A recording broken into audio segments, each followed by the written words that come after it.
Hello everyone, in today's video we're going to be taking a look at the difference between automatic firing range and self-defense. Now one of the interesting things is you probably heard this before, but if you ever go to the WRA window of a unit, you'll probably noticed under here that you have weapons per salvo, shooters, automatic firing range, and whatever this self-defense business is.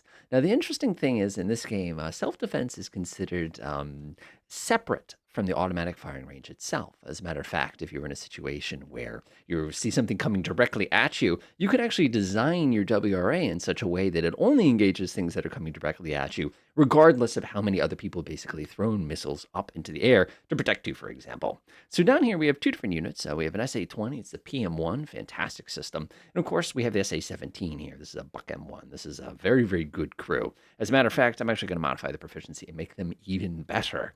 So what we're going to do is we're going to modify it so that the SA-17 is going to do all the work of engaging incoming missiles, and the S-300 is basically going to sit here on its, sit on its hands kind of a thing. So what I'm going to do is go up to WRA for my SA-20, go down here, and I'm going to go ahead and make it so that it does not fire any automatic shots at incoming weapons. I'm going to go ahead and set this to no automatic fire. Now, you could do this globally if you want, but if you're going to do globally, don't forget to come down here and not hit one of these buttons, otherwise you're going to have confusion. Now, self-defense is a different category. Believe it or not, I can define self-defense as being maximum range. Now, if I set this to maximum range, I'm going to go ahead and do that now just to demonstrate why this works and does not work, as you'll see what I mean in a moment. And I'm going to go ahead and close that screen. So let's go ahead and fast forward time here, and I'm just enjoying having my little, beverage, of course, with some root beer or some nice iced tea or something on the beach, because, I'm down here in the Caribbean today, because I needed some ocean that was deep, and I didn't feel bad about wasting interceptors into the water kind of a thing. And we're just relaxing.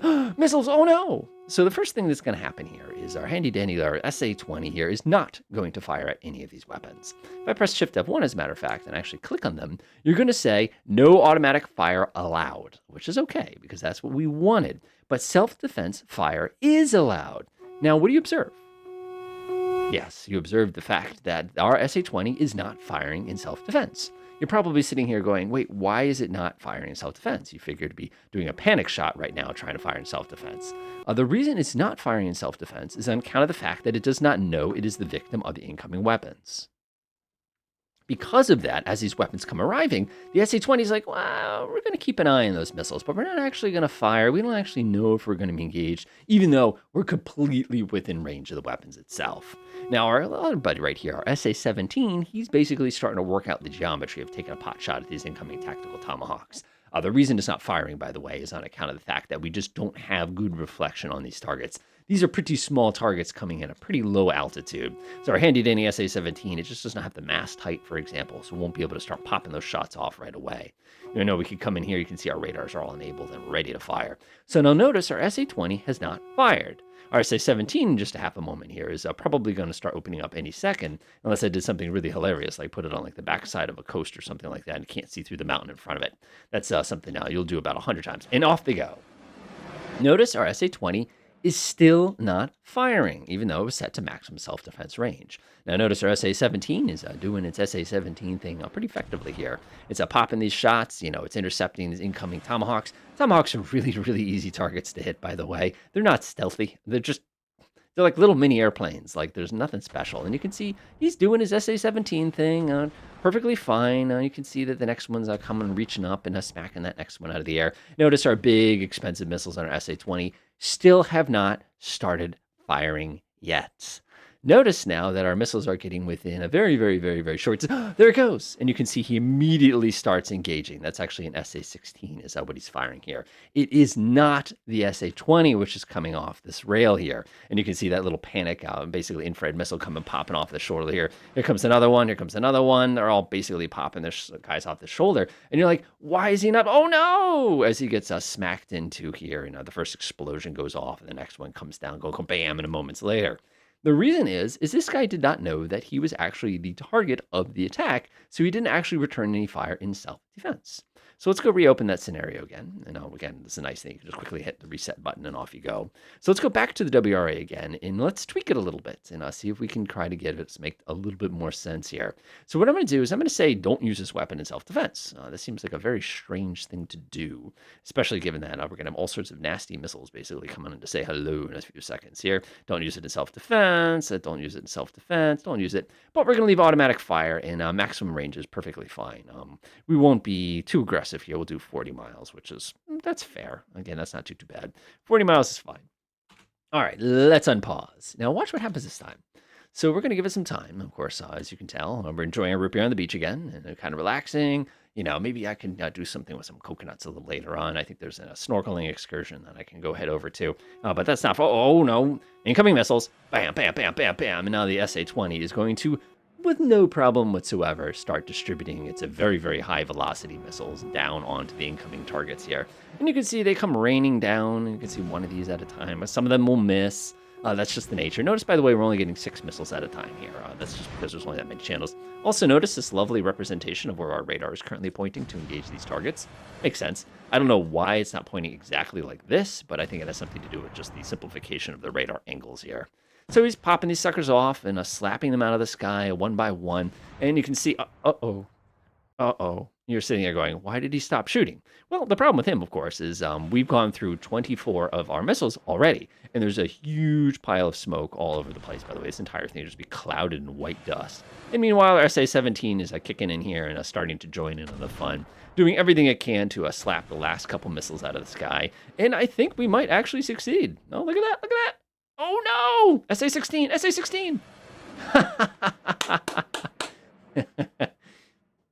Didn't expect that. I thought that was not going to be enough missiles to actually hit the S-300, but it happens. So now if I actually go to the weapons page here, actually, let's go to damage control real fast. You can see that who got hit? Some dude in his SA-16 who was up on the embankment is the one who got smacked here. But everything else in the battery is actually in good shape still. And if I actually go to weapons real quick, you can actually see that we're already doing the reloading process to actually get any weapons ready to go. And it will take a little while to load all 24 of those basically at one time. And you can see our SA-20s here. I wonder who's actually our reload priority. One of the things I appreciate is you can actually hit the little button for a reload priority and say, concentrate on this one real quickly. And they'll actually concentrate on that one as far as slapping some more missiles in. Of course, in the real world, as we all know, trying to load missiles in a hurry is difficult because you don't have unlimited numbers of trucks and cranes and crew for the actual purposes of actually loading these weapons back up.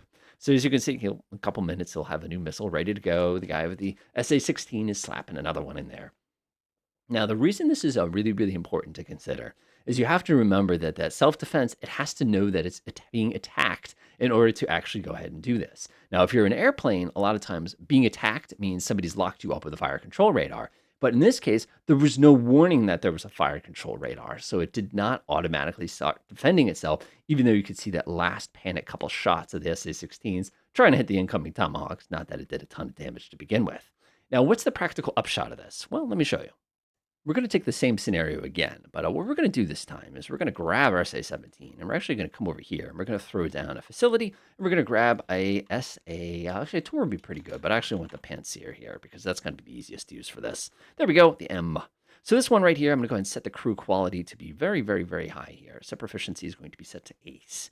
And I'm also going to go ahead and set him with a special instruction here. I'm going to go to my sensors on WRA. Yeah, sensors is nice too. I'm actually going to pop over to my WRA window real fast, open this sucker up, and then what you can probably notice here is my guided weapons are ready to go. So automatic fire, I'm actually just going to leave this basically ready to go. It's going to be a maximum range kind of a thing like that. That's all perfect. I really don't feel the need to change any of these things. Self-defense is fine. And then what I'm going to do is I'm going to come over to my SA-20 here, go to my WRA window, and I'm going to design it so it only engages leakers. So I'm going to come down here. I'm going to leave my self-defense alone. Again, this isn't going to make a huge difference here. And I'm going to set it so that it's 10 nautical miles is the range it can start popping shots off here. So that's going to give my Pantsir plenty of time to go ahead and take some shots before it actually gets in the critical distance. Now, if I could set it to 8 miles, I would. The bigger thing is I would actually do the math and division and calculate what 11 seconds is, but I can't, so I'm not going to stress about that too much. So let's go ahead and pause again.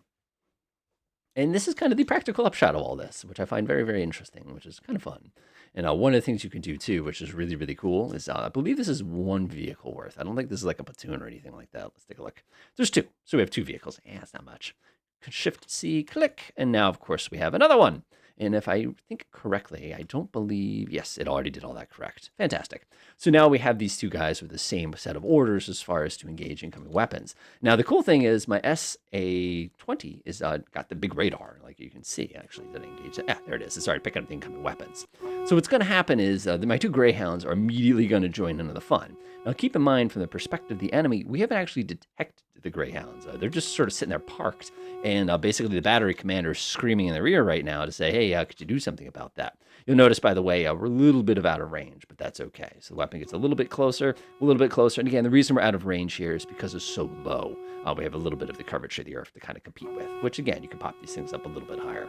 So what's going to happen in a moment is we're suddenly going to get into range. I'll press Shift F1, we'll inspect it again. And again, we're just slightly out of slant range. These things are so low to the ground. And of course, our SA-20 crew is sitting here going, hey, buddy, they're almost within 10 miles of me. As a matter of fact, I can even go like this and Control R, panic. And this, of course, will be when the SA-20 starts to kick in here, because remember, we set that to a 10 nautical mile. So we get into this range, and there he goes. So the fireworks immediately start. Notice, of course, because our little other guys were not able to get into that critical range there, they didn't actually start engaging. You can see, again, now we're a little bit outside of range. Now, if I flip on their sensors, which you can see everything's already turned on massively, and you can see we're just not quite able to get those couple shots in, and they'll join in on the fun. But notice our SA-20 still has the ability to kind of help us out, at least a little bit here, before everything gets kind of out of his range. Now, one of the fun things is you can use the big heavy one to basically kind of wear everybody out, and then you can have the other two on the inside actually kind of do the deed as far as softening up the rest goes. So you can see, as before, we've completely run out of those. Our two little Greyhounds right now are sitting here watching these incoming weapons going, are we supposed to shoot, Chief? But as you can see, we're still slightly out of range here. We have no line of sight. I'm just trying to check to make sure I didn't accidentally put them on the backside of a mountain or something like that. I've done that so many times, it's not even funny. But you know what I did do? Watch this. You have to make sure that you're not accidentally on the inside of like a tree or something like that. That doesn't give you the ability to actually engage. Now, 62 meters. We should be able to take that shot. I'm actually kind of surprised. There we go. There they go. And now when we finally get within, let's see here, that's 1.63 miles. You can see that the panic firing begins basically in earnest here, as they're all sort of joining in. There's the SA-16. Okay, he's joining in with the 30 millimeter cannon. Oh, he's working on the 30. Oh, we got hit again. So again, as valuable as this strategy is, maybe the Greyhound wasn't the best choice for the purposes of giving us that last second point defense. But it is still a very, very solid strategy if you're looking for kind of that opportunity. Now, when you jump up to airplanes, things get a little more complicated. Now, we have a situation here where we've detected a couple fire control radars a little bit further out, so we have these handy-dandy F-16s. So what I'm going to do is I'm going to take my F-16s, I'm going to go over to my WRA for this group here, and I'm going to order them to only fire these weapons in self-defense.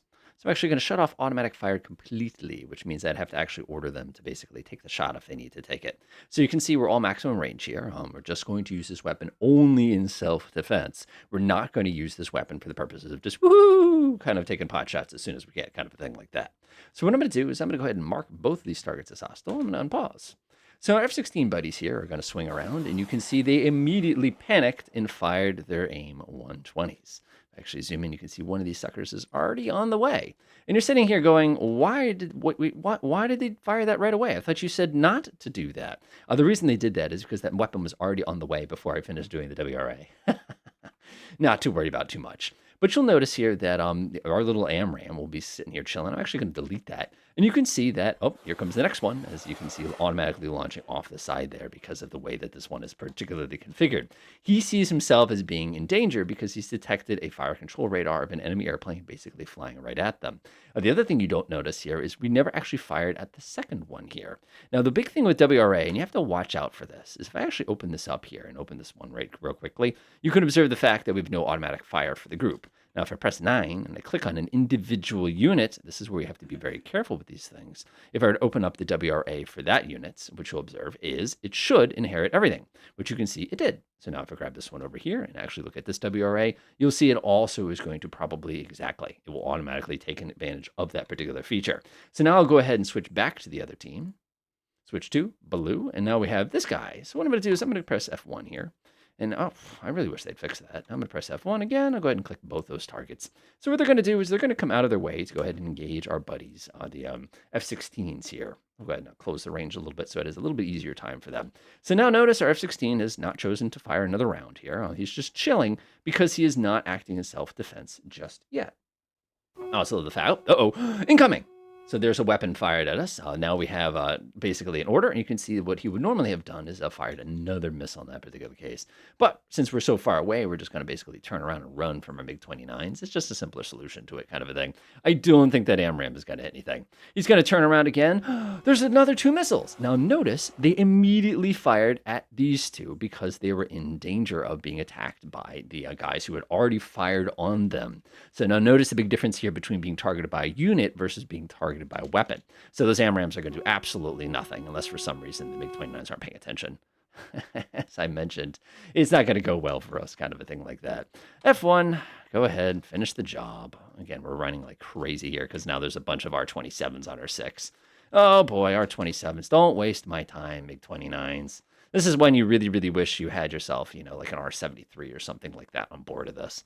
What are you guys doing? He's gone. So now, of course, they've already gone ahead defending themselves or popping these incredibly tight shots there. Oh, got one of them. And there again, another one of those nice over-the-shoulder shots. I gotta love those missiles. Those things are so much fun. And we just go ahead and splatter the enemies. So the key things to take away when it comes to anything self-defense is the difference between I'm being attacked by a missile and I'm being attacked by a unit. Now, if I were a missile that were like an anti-ship missile, for example, if I picked up the radar emissions locked onto me, I would defend myself if I had self-defense set separate. But if it's just something kind of doing its thing flying by, I'm not necessarily going to automatically defend myself. And that's an important difference between the 2 settings. Enjoy.